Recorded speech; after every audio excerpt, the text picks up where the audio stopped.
Hello friends, हमारे YouTube channel SSC exam station में आपका स्वागत है। तो आज हम बीपीएससी शिक्षक भर्ती के लिए जीके जीएस का एक प्रैक्टिस सेट नंबर 5 लेकर आए हैं, जो एग्ज़ाम के लिए बहुत महत्वपूर्ण होने वाला है। अब तो एडमिट कार्ड भी जारी हो गया है, तो इसलिए आप लोग अपनी दुगनी स्पीड से लग जाइए।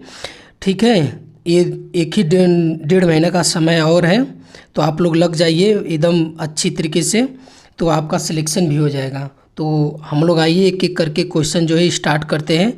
तो पहला क्वेश्चन है, फिरोज शाह मेहता द्वारा किस वर्ष बम्बई प्रेसिडेंसी एसोसिएशन की स्थापना की गई थी? तो ये कब की गई थी? तो ये 1885 में की गई थी।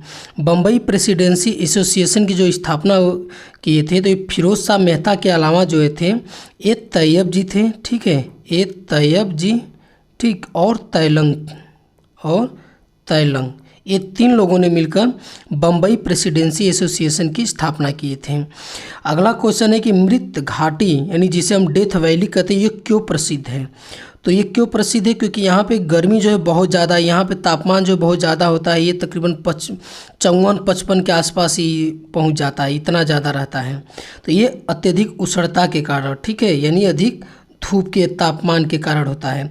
ये कहाँ पाया, ये कहाँ स्थित है? तो ये यूएसए के कैलिफोर्निया, ठीक है, यूएसए के कैलिफोर्निया स्टेट में है, कैलिफोर्निया स्टेट में है। और अगला क्वेश्चन है कि जलोढ़ मिट्टी के संबंध में कौन सा कथन सत्य है? तो इसमें पूछ रहे कौन सा कथन सत्य है। तो जलोढ़ मिट्टी प्रायद्वीपीय प्रदेश में पूर्वी तट की नदी डेल्टाओं और नदियों की घाटियों में पाई जाती है, तो ये सही है।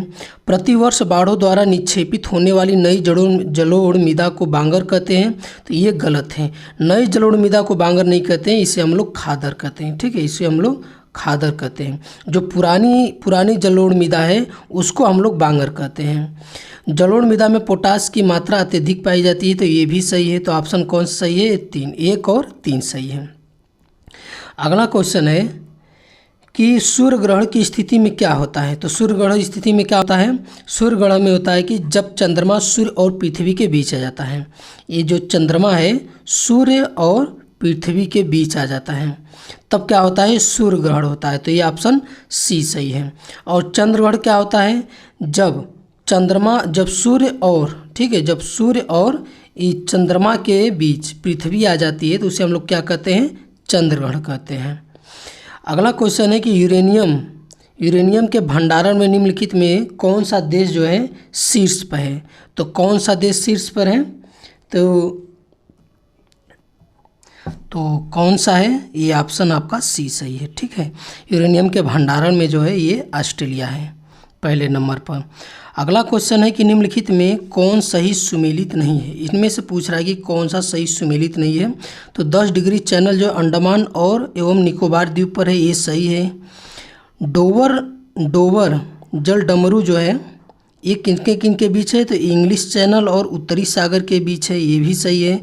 मलक्का जल संधि जो है अंडमान सागर एवं दक्षिणी चीन सागर के बीच है, ये भी सही है। डेविस जल संधि ये बेफिन की खाड़ी और प्रशांत महासागर, ये आपका गलत है। ठीक है, ये आपका गलत है। डेविस जो जल संधि है किनके बीच है? ये बेफिन की खाड़ी और अटलांटिक महासागर। ठीक है, ये यहाँ पे प्रशांत महासागर नहीं है, यहाँ पे अटलांटिक, ठीक है, अटलांटिक होगा, अटलांटिक महासागर के बीच है, बेफिन की खाड़ी और अटलांटिक महासागर के भी। अगला क्वेश्चन है कि ओलिव रिडले कछुए के स्थल के रूप में कौन सा स्थान जो है प्रचलित है? तो ये कौन सा स्थान जो है ये प्रचलित है? तो ये आपका है भीतरकनिका। ठीक है, ये भीतरकनिका, ये जो है ओलिव रिडले कछुए जो है इनके स्थल के रूप में जो है भीतरकनिका जो है ये प्रसिद्ध है। अगला क्वेश्चन है किस वन क्षेत्र को पृथ्वी का फेफड़े के रूप में जाना जाता है? तो किस वन क्षेत्र को जाना जाता है? तो ये अमेजन का जंगल। ठीक है, ये अमेजन का जंगल जो है इसको जो है पृथ्वी के फेफड़े के रूप में जाना जाता है, क्योंकि यहाँ पे एक से दुर्लभ प्रजातियाँ पाई जाती है और ये बहुत घना जंगल है अमेजन का, और ये सबसे बड़ा जंगल भी है। अगला क्वेश्चन है कि निम्नलिखित में कौन ओजोन परत को सर्वाधिक नुकसान पहुँचाता है? तो ओजोन परत को जो है कौन सबसे अधिक नुकसान पहुंचाता है, तो ये क्लोरोफ्लोरोकार्बन, ठीक है, क्लोरोफ्लोरोकार्बन। ये कहाँ से निकलता है, ये जो आपका रेफ्रिजरेटर एसी उसी चलती है ना, तो ये उसी का जो है धुआं है, क्लोरोफ्लोरो जो कार्बन है वहीं से निकलता है।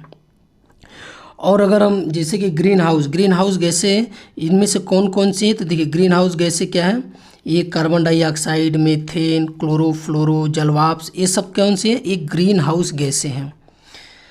अगला क्वेश्चन है कि पारिस्थितिक तंत्र की संकल्पना को किसने प्रस्तावित किया था, तो ये पारिस्थितिक तंत्र की संकल्पना को किसने प्रस्तावित किया था, तो A.G. टांसले, ठीक है, A.G.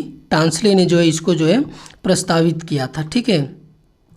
अगला क्वेश्चन कि पश्चिम की ओर प्रवाहित होने वाली नदियां कौन सी हैं, तो जो पश्चिम की ओर प्रवाहित होती है नदियां कौन सी हैं, तो ये नर्मदा, माही और ताप्ती, ठीक है। ये तीनों नदियां जो है, ये ऑप्शन बी सही होगा। ये तीनों नदियां जो हैं ये किधर प्रवाहित होती हैं, ये पश्चिम की ओर, और महानदी किधर होती है, पूर्व की ओर।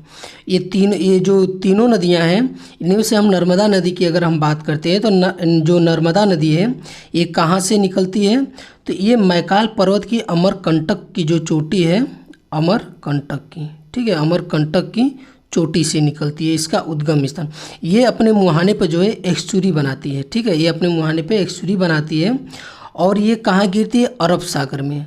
और अरब सागर में गिरने वाली भारत की प्रायद्वीपीय नदियों में ये सबसे बड़ी नदी है, अरब सागर में गिरने वाली, न कि भारत प्रायद्वीपी की सबसे बड़ी नदी मैं बोल रहा हूँ, इसको ध्यान दीजिएगा। अरब प्रायद्वीप जो नदी है, ठीक है, भारत के अरब में गिरने वाली प्रायद्वीपीय नदी में ये सबसे बड़ी नदी है। अगर हम ताप्ती नदी की बात कर लेते हैं, ताप्ती नदी की, तो ये जो है मध्य प्रदेश के सतपुड़ा की पहाड़ी से निकलती है, जो मध्य प्रदेश में सतपुड़ा, ठीक है, सतपुड़ा जो पहाड़ी है ये उससे निकलती है, और ये अपने मुहाने पर जो है एक्सचुरी बनाती है, और ये भी जो है कहाँ गिरती है, ये अरब सागर में गिरती है। अगर माही नदी की अगर हम बात कर लेते हैं तो ये कर्क रेखा को, ठीक है, कर्क रेखा को 2 बार काटती है माही नदी। अगला क्वेश्चन है कि सोडियम हाइड्रोक्साइड एवं हाइड्रोक्लोरिक अम्ल की अभिक्रिया से सोडियम क्लोराइड और जल बनते हैं, तो यह कौन सी अभिक्रिया है, तो ये कौन सी अभिक्रिया है, तो ये उदासीनीकरण अभिक्रिया है, ठीक है। देखिए क्या होता है, NaOH प्लस HCl, जब इसका हम कराते उदासीनीकरण, ये अभिक्रिया है, तो ये क्या बनता है, NaCl और प्लस H2O, ये बनता है आपका। अगला क्वेश्चन है कि निम्न में से कौन ऑक्सीकरण नहीं है, इनमें से पूछ रहा है कि कौन सा एक का जो है ऑक्सीकरण ये नहीं है, तो कौन सा नहीं है, तो ये है अवक्षेपण, ठीक है, अवक्षेपण जो ये ऑक्सीकरण नहीं है। बाकी में जो दहन, भोजन का पचना और श्वास, इन तीनों में जो है ऑक्सीकरण होता है, ठीक है, इसमें में ऑक्सीकरण होता है तीनों में, लेकिन अवक्षेपण में नहीं होता है। निम्न में से कौन सा अधातु विद्युत का सुचालक है, तो इसमें से पूछ रहा है कि कौन सा अधातु जो विद्युत का सुचालक है, तो कौन सा है, ये ग्रेफाइट जो है विद्युत का, ये क्या है, अधातु होते हुए भी ये क्या है, विद्युत का सुचालक है। अगर हम ग्रेफाइट हीरा की बात कर लेते हैं तो ये दोनों जो है कार्बन के क्या है, अपरूप है, दोनों जो है कार्बन के अपरूप है, और हीरा जो है सबसे कठोर होता है, ठीक है, इसमें जो है सबसे कठोर होता है। हीरा क्यों चमकता है, पूर्ण आंतरिक परावर्तन के कारण जो है ये चमकता है, और हीरा में जो है sp3 बांड होता है, ठीक है, हीरा में sp3 होता है, और ग्रेफाइट में क्या होता है, sp2 होता है। ये अगला क्वेश्चन हम लोग देखते हैं कि रबर निम्न में से किसका बहुलक है, तो रबर किसका बहुलक है, तो ये आपका आइसोप्रीन का है, ठीक है, आइसोप्रीन का जो है ये बहुलक है।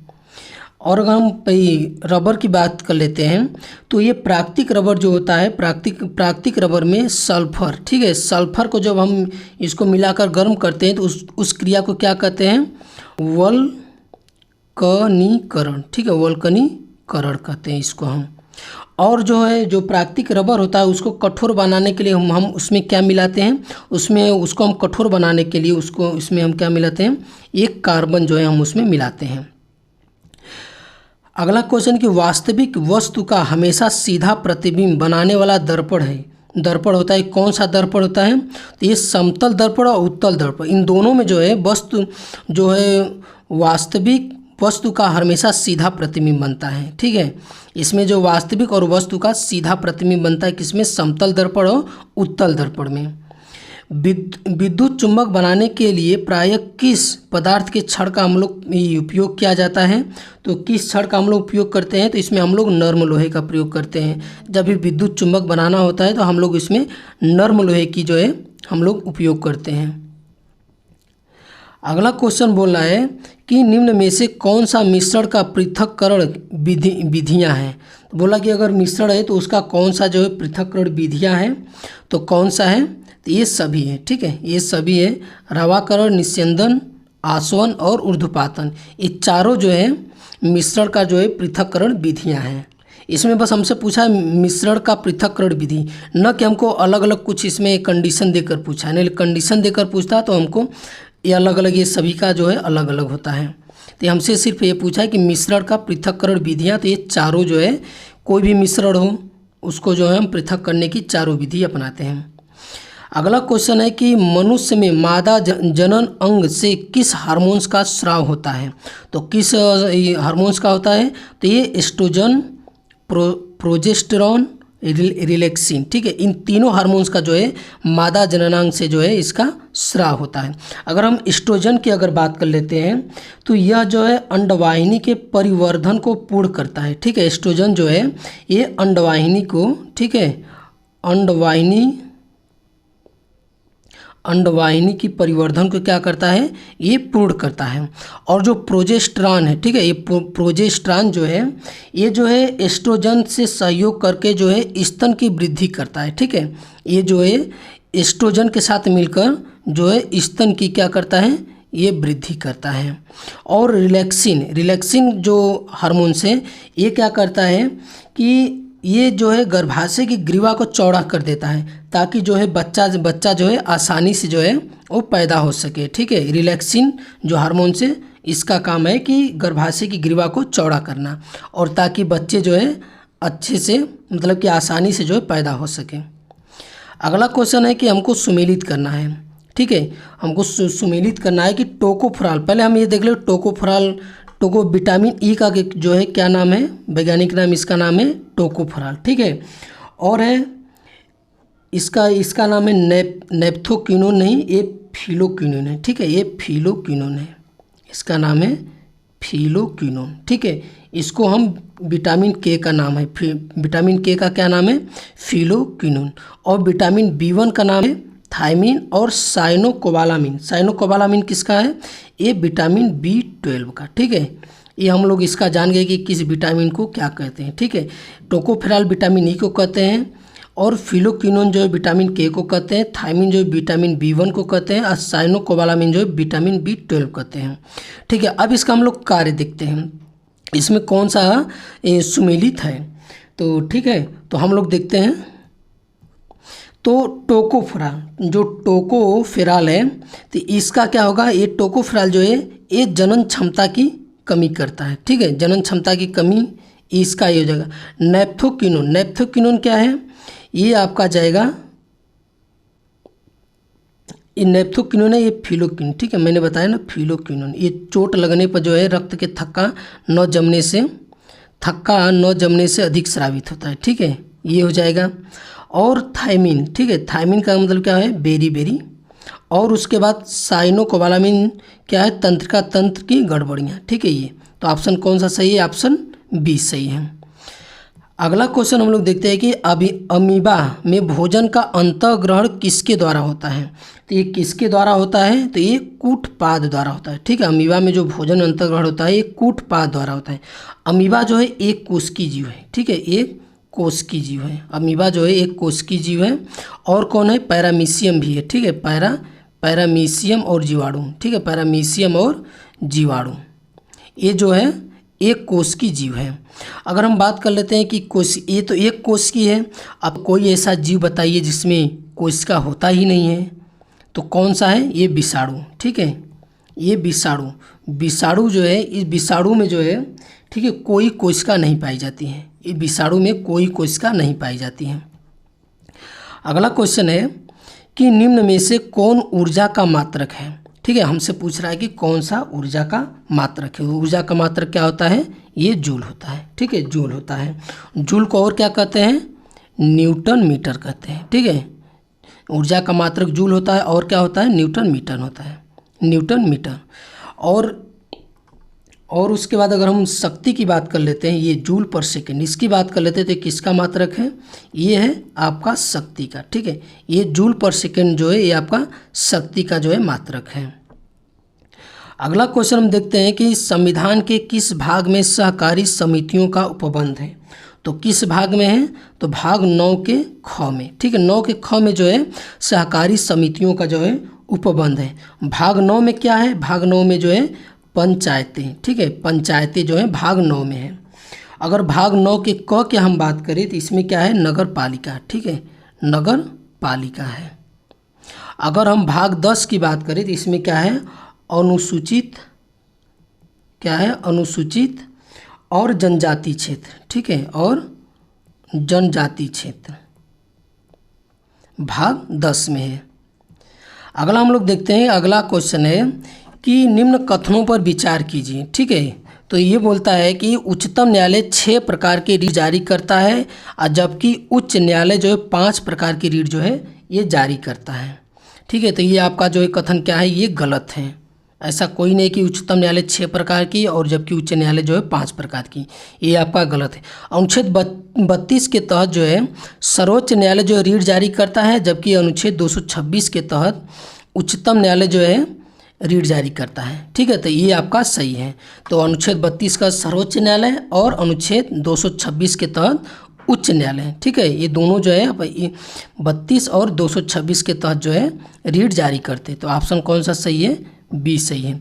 अच्छा, रीट कितने प्रकार के होते हैं, तो ये 5 प्रकार के होते हैं रीट। ठीक है, एक होता है बंदी प्रत्यक्षीकरण, एक होता है परमादेश। ठीक है, परमादेश, और एक होता है प्रतिषेध, एक होता है प्रतिषेध, एक होता है उत्प्रेषण। ठीक है, उत्प्रेषण, और एक होता है अधिकार परीक्षा। ठीक है, क्या होता है, अधिकार परीक्षा, अधिकार परीक्षा होता है। अच्छा, बंदी प्रत्यक्षीकरण क्या होता है, तो बंदी प्रत्यक्षीकरण में होता है कि जब किसी व्यक्ति को ये लगता है कि उसे अवैध रूप से गिरफ्तार किया गया है तो वो क्या करता है, अपील करता है। ठीक है, तब उच्चतम जो न्यायालय होता है, ठीक है, जो न्यायालय होता है वो तुरंत मतलब जारी करता है कि इस व्यक्ति को 24 घंटे के अंदर जो है हमारे यहाँ प्रस्तुत किया जाए और उसके ऊपर वो जांच कर सके कि इसे मतलब कि इसे गिरफ्तार किया जाए या इसको मतलब गिरफ्तार किया जाए नहीं, या छोड़ दिया जाए। तो ये मतलब कि उसे अवैध बंदी जब बनाया जाता है तब ये बंदी प्रत्यक्षीकरण जो है लागू होता है। और परमादेश की अगर हम बात करें तो जब पदाधिकारी अपने कर्तव्य का पालन नहीं करता है तब कर्तव्य का पालन करने के लिए क्या किया जाता है, आदेश जारी किया जाता है, आदेश जो है जारी किया जाता है। तो ये होता है परमादेश। और प्रतिषेध क्या होता है, प्रतिषेध क्या होता है कि इस मामले पर जो है कार्रवाई न करके मामला जो उनके अधिकार क्षेत्र से बाहर, मतलब कि मतलब कि कोई न्यायालय है, ठीक है, जो जिला न्यायालय ये सब है, तो इनके अंडर में अगर कोई जो है मामला इनके अंडर में नहीं है, ठीक है, इनके अधिकार क्षेत्र से बाहर है, तो जो उसके ऊपर की जो न्यायालय होती है ये उनको आदेश देती है कि ये मामला आपके क्षेत्र के बाहर का है, इसको ऊपर भेजो। ठीक है, तो ये होता है प्रतिषेध, मतलब कि उसे उसके क्षेत्र के बाहर के काम को करने से रोका जाना। ठीक है, और उत्प्रेषण, उत्प्रेषण क्या होता है, तो इसमें होता है कि जो लंबित मुकदमे के न्याय निर्वचन के लिए वरिष्ठतम न्यायालय में भेजना, मतलब कि जो लंबित मुकदमे पड़े हैं तो उसके न्याय निर्वचन के लिए अपने क्या वरिष्ठतम न्यायालय में भेजा जाता है, उसे बोलते हैं उत्प्रेषण। और अधिकार परीक्षा क्या होता है, अपने कार्य क्षेत्र से बाहर कार्य करना। ठीक है, तो जब कोई व्यक्ति अपने अधिकार क्षेत्र से बाहर कार्य करता है तब उससे पूछा जाता है कि आप किस अधिकार से ये काम किए। ठीक है, ये होता है अधिकार परीक्षा।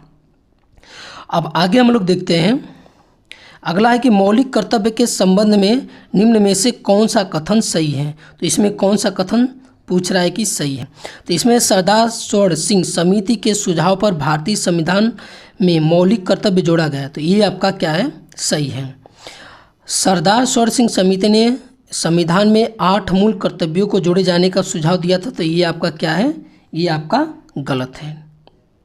ठीक है, ये जो है 8 नहीं जोड़े के बोले थे, ये 10 जोड़ा गया था। ठीक है, कितना, 10। जो मूल जो कर्तव्य थे जब जोड़े गए थे तो वो 10 जोड़े गए थे। 42वां संविधान संशोधन के द्वारा 10 मौलिक कर्तव्य जो है संविधान में जोड़े गए थे, तो ये आपका सही है। ठीक है, ये आपका सही है। वर्तमान में भारतीय संविधान में 12 मौलिक कर्तव्य को समाहित किया गया है, तो ये गलत है। ठीक है, ये कितना है, ये 11 है। ठीक है, तो कौन कौन सा सही है, ये 1 और 3 सही है। तो कौन सा सही आंसर होगा, ए। ठीक है, आंसर ए सही होगा। अगला क्वेश्चन हम लोग देखते हैं कि अगला क्वेश्चन है कि 1919 के भारत शासन अधिनियम की निम्नलिखित में से कौन सी प्रमुख विशेषता है, तो कौन सी है, केंद्र द्वारा प्रांतों को विधायी शक्तियों का हस्तांतरण। ठीक है, केंद्र द्वारा प्रांतों को विधायी शक्तियों का हस्तांतरण, प्रांतों की कार्यकारिणी सहकार में द्वैध शासन की व्यवस्था। इसके तहत पहली बार केंद्रीय बजट को राज्यों के बजट से जो है अलग किया गया था। ठीक है, तो ये क्या है आपका, सभी सही है। ठीक है, ये आपका सभी सही है। अगला क्वेश्चन हम लोग देखते हैं कि स्वतंत्र भारत के पहले मंत्रिमंडल में रेलवे एवं परिवहन मंत्रालय का जिम्मा किसे सौंपा गया था, तो किसे सौंपा गया था, तो ये आपका डॉक्टर जॉन मथाई। ठीक है, जॉन मथाई को स्वतंत्र भारत की, न कि जो स्वतंत्रता के पहले जो एक बार बनी थी जिसमें मुस्लिम लीग को भी दिया गया था 4-5 सीटें, इसमें उसके 4-5 लोगों को मंत्री बनाया, वो वाली नहीं, जो उसके बाद वाली जो बनाई गई थी स्वतंत्र भारत के जो स्वतंत्र हुआ था भारत, तो पहला मंत्रिमंडल जो बनाया गया था उसमें की बात कर रहा है ये। तो उसमें कौन थे, जॉन मथाई। ठीक है, और सरदार वल्लभ भाई पटेल को क्या बनाया गया था, ये सरदार वल्लभ भाई पटेल गृह सूचना एवं प्रसारण और राज्यों के मामले में बनाया गया था इनको। अगला क्वेश्चन है, निम्नलिखित में से कौन राज्य के नीति निर्देशक सिद्धांत नहीं है, तो इनमें से पूछ रहा है कौन सा नहीं है, तो कुटीर उद्योगों का विकास, ये आपका क्या है, ये सही है। आजीविका के पर्याप्त साधनों का अधिकार। ठीक है, आजीविका के पर्याप्त साधनों का अधिकार, ये भी सही है। अल्पसंख्यकों की भाषा, लिपि या संस्कृति का संरक्षण, ये आपका गलत है। राज्य पोषण और जीवन स्तर को बढ़ाने और सार्वजनिक स्वास्थ्य में सुधार करने का प्रयास, ये आपका सही है। तो ऑप्शन कौन सा गलत है, ऑप्शन सी सही है। अगला देखते हैं कि लॉर्ड डलहौजी के शासनकाल में लागू व्यक्तिगत सिद्धांत के कारण ब्रिटिश साम्राज्य में शामिल किए गए राज्यों की सूची में शामिल नहीं है। इनमें से पूछ रहा है कि कौन सा जो है राज्यों की सूची में जो है ये शामिल नहीं है, तो कौन है, ये अवध। ठीक है, अवध जो है लॉर्ड डलहौजी के समय में ये व्यक्तिगत सिद्धांत के कारण जो है नहीं मिलाया गया था। तो सबसे पहले कि लॉर्ड डलहौजी ने हड़प नीति के द्वारा किस राज्य को मतलब सबसे पहले मिलाया था, तो ये सतारा को मिलाया था। कब मिलाए थे, ये 1848 में। ठीक है, 1848 में सबसे पहले सतारा को मिलाए थे। ठीक, अगर हम लॉर्ड डलहौजी की बात कर लेते हैं तो इसको क्या बोलते हैं, रेलवे का जनक भी बोलते हैं। ठीक है, इसको क्या बोलते हैं, रेलवे का जनक भी बोलते हैं। और पहली बार जो डाक टिकट का प्रचलन जो है ये प्रारंभ जो है इसी के शासनकाल में किया गया था। सामाजिक धार्मिक सुधार आंदोलन के दौरान बाल विवाह रोकने के लिए शारदा अधिनियम कब पारित हुआ था, जो शारदा अधिनियम है एक्ट, ये कब पारित हुआ था, ये पूछ रहा था। तो ये शारदा अधिनियम है क्या, तो इस शारदा जो है एक जज थे। ठीक है, ये उन्हीं के नाम पर जो शारदा अधिनियम पड़ा था। इसमें जो है बाल विवाह के दौरान जो है लड़के और लड़कियों की जो आयु बताई गई है, तो इसमें लड़कियों की आयु 14 वर्ष और लड़कों की जो है 18 वर्ष ठीक है निर्धारित की गई इनकी शादी की। ठीक है, और ये कब पारित हुआ था, तो ये आपका पारित हुआ था 1930 में। ठीक है, ये 1930 में। अगला क्वेश्चन है कि भारत में हुए किसान आंदोलन में प्रथम भारतीय किसान स्कूल की स्थापना किसके द्वारा की गई थी, तो ये किसके द्वारा की गई थी, तो ये की गई थी एन.जी. रंगा के द्वारा। ठीक है, एन.जी. रंगा के द्वारा प्रथम भारतीय किसान स्कूल की जो है ये स्थापना की गई थी। अगर हम बात कर लेते हैं स्वामी सहजानंद और एन.जी. रंगा की, तो ये जो अखिल भारतीय, ठीक है, क्या अखिल भारतीय किसान सभा इसकी जो स्थापना की गई थी तो ये किसके द्वारा किया गया था? ये स्वामी सहजानंद द्वारा किया गया था। कब किया गया था? 1936 में। और इसके जो महासचिव थे कौन थे? एनजी रंगा थे। ठीक है, एनजी रंगा थे। और सरदार वल्लभ भाई पटेल की बात कर लेते हैं तो इन्होंने बारदोली सत्याग्रह का ये आंदोलन किया था। ठीक है, उसका नेतृत्व किया था सरदार वल्लभ भाई पटेल ने। और सरदार की उपाधि जो है महात्मा गांधी द्वारा महिलाओं की ओर से दिया गया था इनको सरदार की उपाधि। इंडियन मिरर समाचार पत्र का संपादक जो है किनके द्वारा किया गया था? जो इंडियन मिरर जो था वो किसके द्वारा? तो ये देवेंद्रनाथ टैगोर के द्वारा। ठीक है, देवेंद्रनाथ टैगोर के द्वारा किया गया था। देखिए ये जो समाचार पत्र है किसी एक नाम के द्वारा नहीं किया जाता। ये जो है जैसे देवेंद्रनाथ टैगोर, इसके और भी 2-3 नाम है इसके। ठीक है, जो इंडियन मिरर के जो संपादक थे, तो ये आपका 2-3 नामों में से कोई भी नाम दे सकता है। ठीक है, ये जरूरी नहीं कि जो आप नाम प्रचलित पढ़े हो एक, तो वही बस वही उनके जो है संपादक। उनके अलावा भी 1-2 लोग अगर उसके साथ जोड़े हों तो वो भी होते हैं। ठीक है, तो जैसे इसमें देवेंद्रनाथ टैगोर है इंडियन मिरर के। ठीक है, और शिशिर कुमार घोष की अगर हम बात कर लेते हैं तो ये जो है अमृत बाजार पत्रिका के संपादक थे। ठीक है, अमृत बाजार पत्रिका के अमृत बाजार पत्रिका के जो ये संपादक थे। ये वर्नाकुलर जो प्रेस एक्ट आया था उससे बचने के लिए ये अपनी पत्रिका बंगला जो भाषा है उसमें प्रकाशित करते थे। तो उससे बचने के लिए उन्होंने क्या किया? अंग्रेजी भाषा में प्रकाशित करने लगे। ठीक है, अगला क्वेश्चन है कि कांग्रेस के किस अधिवेशन के दौरान पृथक निर्वाचन पद्धति को अस्वीकार किया गया था? तो किस अधिवेशन के दौरान? ये 1919 लाहौर अधिवेशन के दौरान जो है पृथक निर्वाचन पद्धति जो है इसको अस्वीकार किया गया था। मुस्लिम लीग के द्वारा प्रत्यक्ष कार्रवाई दिवस कब मनाया गया था? तो ये कब मनाया गया था मुस्लिम लीग के द्वारा? तो ये आपका मनाया गया था 16 अगस्त 1946। ठीक है, 16 अगस्त 1946 को जो है प्रत्यक्ष कार्रवाई दिवस के रूप में जो है ये मनाया गया था। अगला क्वेश्चन है कि निम्नलिखित में से कौन सा कथन जलियांवाला बाग हत्याकांड के संबंध में सही नहीं है? तो जलियांवाला बाग हत्याकांड कब हुआ था? तो ये आपका हुआ था ये 13 अप्रैल। ठीक है, ये 13 अप्रैल 1919। ठीक है, 13 अप्रैल 1919 को हुआ था। तो इसके कथन के बारे में देखते हैं कौन सा सही नहीं है। तो जलियांवाला बाग हत्याकांड की जांच के लिए हंटर समिति गठित की गई थी। ठीक है, इसमें बोल रहा है कि हंटर समिति गठित की गई थी, ये बात सही है।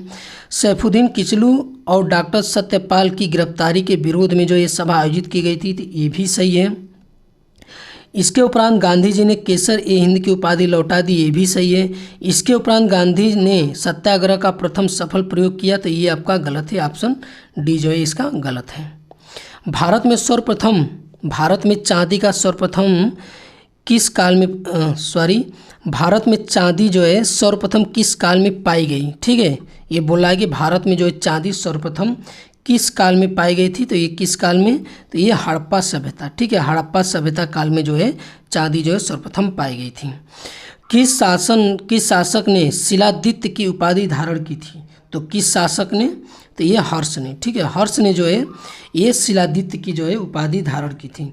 हर्ष जो है इनकी 3 रचना है। कौन कौन सी? ये प्रियदर्शिका। ठीक है, प्रियदर्शिका, रत्नावली। ठीक है, रत्नावली और नागानंद। ठीक है, और नागानंद, ये 3 इनकी जो है महत्वपूर्ण रचना है जो एग्जाम में बार बार पूछे जाते हैं। और उसके बाद हर्ष जो है ये जो शशांक को पराजित करके एक कन्नौज पर क्या किया था? अधिकार कर लिया था। ठीक है, एक कन्नौज पर जो है अधिकार कर लिया था शशांक को पराजित करके। अगर हम बात कर लेते हैं अशोक की। ठीक है, अगर हम अशोक की बात करें तो सबसे पहले शिलालेख का जो प्रचलन किसने किया था? शिलालेखों का। ठीक है,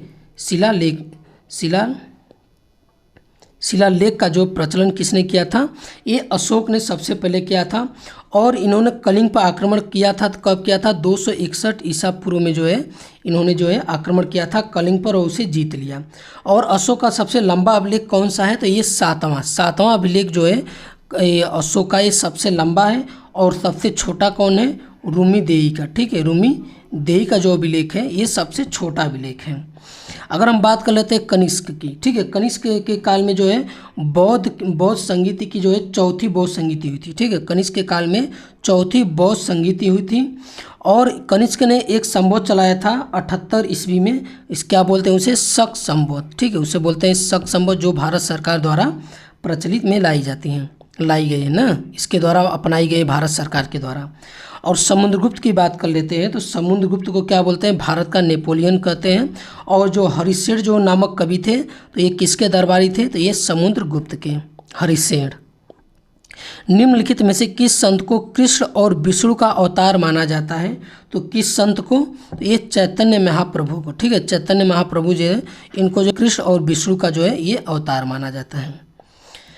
अगला क्वेश्चन है कि प्रसिद्ध विक्रमशिला विश्वविद्यालय की स्थापना भागलपुर बिहार के किस शासक द्वारा किया गया था, तो ये किस शासक द्वारा, तो ये धर्मपाल द्वारा, ठीक है, धर्मपाल द्वारा जो है इसकी स्थापना किया गया था विक्रमशिला की। और कुमारगुप्त के द्वारा कौन सा स्थापित किया गया था, तो ये नालंदा विश्वविद्यालय, ठीक है, कौन, नालंदा विश्वविद्यालय जो है कुमारगुप्त के द्वारा जो है बनाया गया था। अगला क्वेश्चन है कि निम्न में से किस शासक ने महात्मा बुद्ध की सेवा में अपने राजवैद्य जीवक को भेजा था, तो किस शासक ने भेजा था, तो ये बिंबिसार ने, ठीक है, बिंबिसार ने जो है महात्मा बुद्ध की सेवा में जो है अपने राजवैद्य जीवक को भेजा था, ठीक है। और बिंबिसार जो है ये हर्यक वंश का संस्थापक था, ठीक है, बिंबिसार जो है हर्यक वंश का संस्थापक था। और देखिए बिंबिसार और बिंदुसार इसमें कंफ्यूज मत होइए, ये बिंबिसार जो है हर्यक वंश का संस्थापक था, और बिंदुसार जो है ये मौर्य वंश का शासक था, ठीक है, ये मौर्य वंश का शासक था, ये मौर्य वंश का शासक था। ये किस संप्रदाय का ये अनुयायी था, तो ये आजीवक, ठीक है, क्या था, ये आजीवक संप्रदाय का, आजीवक संप्रदाय का जो ये अनुयायी था। अगला क्वेश्चन हम लोग देखते हैं कि किसके शासनकाल में इब्न बतूता आया था, तो किसके शासनकाल में इब्न बतूता था, तो ये मोहम्मद बिन तुगलक के शासनकाल में जो है इब्न बतूता भारत आया था। अगर हम फिरोज शाह तुगलक की बात कर लेते हैं तो ये जो है ब्राह्मणों पर जो है जजिया कर सबसे पहले लगाया था, ठीक है, ब्राह्मण पर जो है जजिया कर लगाने वाला जो है पहला शासक था। बलबन जो है अपने दुश्मनों के प्रति लौ एवं रक्त की नीति अपनाई थी, ठीक है, लौ एवं रक्त की, ठीक है, लौ एवं रक्त की नीति अपनाई थी। और अलाउद्दीन खिलजी की अगर हम बात कर लेते हैं तो इन्होंने बाजार नियंत्रण, ठीक है, बाजार नियंत्रण, सैनिकों को दागने की हुलिया, ठीक है, दागने की हुलिया, और नगद वेतन, क्या, नगद वेतन, सैनिकों को नगद वेतन देना सबसे पहले किसने प्रारंभ किया, ये अलाउद्दीन खिलजी ने। अगला क्वेश्चन है कि हड़प्पा सभ्यता किस प्रकार की सभ्यता थी, तो हड़प्पा सभ्यता जो किस प्रकार की सभ्यता थी, एक कांस्य युगीन थी, ठीक है, कांस्य युगीन सभ्यता थी। तारिक ए मुबारक शाही नामक पुस्तक किसके द्वारा रचित की गई है, तो ये जो है किसके द्वारा रचित की गई है, तारिक ए मुबारक शाही, ठीक है, ये याहा बिन अहमद सरहिंदी, ठीक है, याहा बिन अहमद सरहिंदी के द्वारा जो है ये पुस्तक लिखी गई है। अगला क्वेश्चन है कि निम्नलिखित में से किस वायसराय का कार्यकाल सबसे लंबा रहा, तो इसमें पूछ रहा है किसका कार्यकाल सबसे लंबा रहा, तो ये लॉर्ड लिन लिथिगो का, ठीक है, लॉर्ड लिन लिथिगो का जो है सबसे इसका कार्यकाल जो है सबसे लंबा रहा। अगर हम लॉर्ड कर्जन की बात कर लेते हैं तो इसके समय में सबसे अप्रिय घटना जो बंगाल का विभाजन हुआ था 1905 में, ये लॉर्ड कर्जन के समय में हुआ था। और इसी के समय जो है विश्वविद्यालय आयोग की, ठीक है, विश्वविद्यालय आयोग की जो है स्थापना किया गया था, विश्वविद्यालय आयोग। और उसके बाद भारतीय पुरातत्व विभाग की स्थापना भी जो है, भारतीय पुरातत्व विभाग की जो स्थापना किया गया था ये लॉर्ड कर्जन के समय ही किया गया था। अगला क्वेश्चन है कि एनाटॉमी विज्ञान की एक शाखा है जिसमें अध्ययन किया जाता है, तो एनाटॉमी के अंतर्गत जो है एक किसका अध्ययन किया जाता है, तो जानवरों एवं पौधों की संरचना, ठीक है, जानवरों एवं पौधों की संरचना में का जो है अध्ययन किया जाता है एनाटॉमी विज्ञान के अंतर्गत। अगला क्वेश्चन कि सकल राष्ट्रीय उत्पाद यानी जीएनपी निम्नलिखित में से किसको शामिल नहीं किया जाता है, ठीक है, इसमें ये पूछ रहा है कि इसमें किसको जो है शामिल नहीं किया जाता। तो पहले हम लोग ये देखते कि ये जीएनपी होता क्या है, तो ये जीएनपी क्या होता है, ये होता है कि एक वर्ष की अवधि में एक देश के नागरिक जो सामान्य उसके नागरिक हैं, ठीक है, उसके नागरिक द्वारा देश के घरेलू सीमा के अंदर या बाहर उत्पादित की गई अंतिम वस्तु और सेवाओं के सकल मूल्य को क्या हम बोलते हैं, जीएनपी बोलते हैं। हमने क्या बोला कि एक वर्ष की अवधि में एक देश के सामान्य नागरिकों के द्वारा देश की घरेलू सीमा के अंदर या बाहर उत्पादित की गई अंतिम वस्तु और सेवाओं के सकल मूल्य को क्या कहते हैं, हम लोग कहते हैं जीएनपी। ठीक है, ये जीएनपी हम उसको बोलते हैं। ये जीएनपी क्या होता है, जीएनपी, जीएनपी बराबर क्या होता है, ये जीडीपी। ठीक है, बताते हैं, देखिए जीएनपी, जीएनपी बराबर क्या होता है, जीडीपी। ठीक है, GDP plus X minus M. ठीक है, अब इसमें यक्स क्या है, इसमें एक्स है कि मतलब कि कोई देशवासी अपने जो नागरिक जिस देश में रह रहा है उस देशवासी द्वारा जो है अर्जित आय है, और एम क्या है, विदेशी द्वारा अर्जित आय है। ठीक है, ये विदेशी द्वारा अर्जित आय है, ये देशवासी द्वारा जो है अर्जित आय है। ठीक है, ये होता है जीएनपी बराबर GDP plus X minus M. ठीक है, ये होता है, ये आपका फार्मूला इसका। तो इसमें से पूछा है कि कौन सा इसमें जो है शामिल नहीं है, तो इनमें से कौन सा शामिल नहीं है, तो ये विदेशी निवासियों की आय। ठीक है, विदेशी निवासियों की जो है आय इसमें जो है शामिल नहीं है। बाजार में मुद्रा आपूर्ति को नियंत्रित करने के साधन के रूप में सरकारी बांडों की बिक्री या खरीद को क्या कहते हैं हम लोग, तो उसको हम क्या कहते हैं, उसको हम लोग कहते हैं ओपन मार्केट ऑपरेशन। ठीक है, उसे हम बोलते हैं ओपन मार्केट ऑपरेशन, जिसमें क्या किया जाता है, बाजार में मुद्रा आपूर्ति की नियंत्रण करने के लिए जो सरकारी बांडों की बिक्री या खरीद की जाती है। ठीक है, उस मतलब कि उसको क्या कहा जाता है, ओपन मार्केट ऑपरेशन कहा जाता है। निम्न में से कौन सी रिपोर्ट विश्व बैंक द्वारा जारी नहीं की जाती है, तो इसमें से पूछ रहा है कि कौन सा रिपोर्ट जो है विश्व बैंक द्वारा जारी नहीं की जाती है, तो ये आपका ग्लोबल जेंडर गैप। ठीक है, ग्लोबल जेंडर गैप रिपोर्ट जो है ये विश्व बैंक द्वारा जारी नहीं की जाती है। तो ये world development report, ease of doing business, global economic prospect. ठीक है, ये तीनों जो है विश्व बैंक द्वारा जो है ये जारी की जाती हैं। अगला क्वेश्चन है कि भारतीय आयात निर्यात बैंक की स्थापना किस वर्ष की गई थी, तो भारतीय आयात निर्यात की स्थापना किस वर्ष की गई थी, तो ये 1982 में की गई थी। ठीक है, ये 1982 में की गई थी। वैश्विक वित्तीय स्थिरता रिपोर्ट निम्नलिखित में कौन जारी करता है, तो वैश्विक वित्तीय स्थिरता रिपोर्ट कौन जारी करता है, तो ये IMF करता है। ठीक है, ये IMF करता है। तो ये आज का हमारा जो है वीडियो था, प्रैक्टिस सेट नंबर 5। तो ये हमारा आज का वीडियो कैसा लगा, अच्छा लगा तो हमारे चैनल को सब्सक्राइब कीजिए और अधिक से अधिक शेयर कीजिए। देखने के लिए बहुत बहुत धन्यवाद।